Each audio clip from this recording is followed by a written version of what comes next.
കഞ്ഞിക്കുഴിയിൽ വീണ്ടും കാട്ടാനാക്രമണം. പുലർച്ചെ 3 മണിയോടെ ഉണ്ടായ ആക്രമണത്തിൽ പ്രദേശവാസിയുടെ വീട് ഭാഗികമായി തകർന്നു. തുടർച്ചയായുള്ള കാട്ടാന ശല്യം പ്രദേശത്ത് ഭീതി വർദ്ധിപ്പിച്ചിരിക്കുകയാണ്. പന്നാരംകുന്നേൽ എൽസമ്മ, പുത്തൻപുരയ്ക്കൽ ടിജോ പി ജോയി എന്നിവരുടെ കൃഷിയിടങ്ങളിലാണ് വ്യാപക നാശമുണ്ടായത്. ടിജോ പി ജോയിയുടെ വീടും കാട്ടാന ആക്രമണത്തിൽ ഭാഗികമായി തകർന്നു. ഇന്ന് പുലർച്ചെ 3 മണിയോടെയായിരുന്നു കാട്ടാനയുടെ ആക്രമണം. വീട്ടിലുണ്ടായിരുന്നുള്ളൂ. 3 മണിയായപ്പോൾ ഈ സംഭവം ഏതാണ്ട് ഓടിക്കുന്നതും പെറുക്കുന്നതും ഒക്കെ ഉണ്ട്. ഞാൻ പുറത്തിറങ്ങി ലൈറ്റ് തെളിച്ച് നോക്കി. അപ്പോൾ എന്തോ ഒരു സാധനം നിൽക്കുന്നവർക്ക് എനിക്ക് തോന്നിയെങ്കിലും ഞാൻ പേടിച്ചിട്ട് കയറി അകത്ത്. അത് കഴിഞ്ഞിട്ട് ഞാൻ പിന്നെ ഉറങ്ങിയില്ല. ഒരു ഗ്ലാസ് കടുങ്കാപ്പി ഇട്ട് കുടിച്ചു, നേരം വെളുപ്പിച്ചു, അങ്ങനെ പോന്നു. അന്നേരം കൃഷിച്ചാൽ വിളിക്കുന്നത് ഇങ്ങോട്ട് കയറി വരാം. പക്ഷേ എവിടം വരെ ഞാൻ വന്നേച്ച് പോയതാണ് രാവിലെ വെളുപ്പിന്. പക്ഷേ വെളുപ്പിനെ പോയിട്ട് ഞാൻ ഇതൊന്നും ശ്രദ്ധിച്ചില്ല. വല്ല മൃഗങ്ങളും ഓർത്തുകൊണ്ട് അങ്ങനെ പോയി.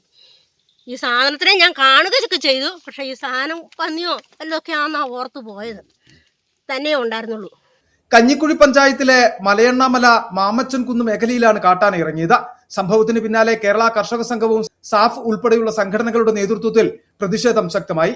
മണിക്കൂറുകൾ കഴിഞ്ഞിട്ടും വനപാലകരോ വനം വകുപ്പ് ഉദ്യോഗസ്ഥരോ സ്ഥലത്തെത്തിയില്ലെന്ന് ആരോപിച്ചാണ് പ്രതിഷേധം. കഴിഞ്ഞ ദിവസങ്ങളിലും സമീപ പ്രദേശമായ ഇടത്തട്ട് മേഖലയിൽ കാട്ടാനകൾ ഇറങ്ങി വീടുകൾ തകർക്കുകയും കൃഷി നശിപ്പിക്കുകയും ചെയ്തിരുന്നു. തുടർച്ചയായ ആക്രമണങ്ങൾ ജനങ്ങളിൽ കടുത്ത ആശങ്കയും ഭീതിയും സൃഷ്ടിച്ചിരിക്കുകയാണ്.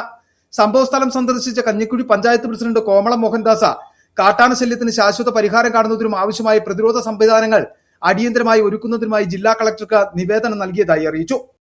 മാമച്ചൻകുന്നിൽ ഇന്നലെ രാത്രിയിൽ ആന ഇറങ്ങുകയും കുറെ കൃഷികൾ നശിപ്പിക്കുകയും ഒരു വീടിന് ഭാഗികമായി കേടുപാടുകൾ വരുത്തുകയും ചെയ്തു.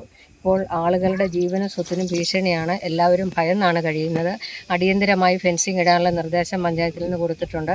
കളക്ടറേറ്റിൽ കത്ത് കൊടുത്തിട്ടുണ്ട്. ഫോറസ്റ്റുകാരെ എല്ലാം അറിയിച്ചിട്ടുണ്ട്. ഉടനടി നടപടി ഉണ്ടാകുമെന്നാണ് ഞങ്ങൾ പ്രതീക്ഷിക്കുന്നത്. City vision Idukki.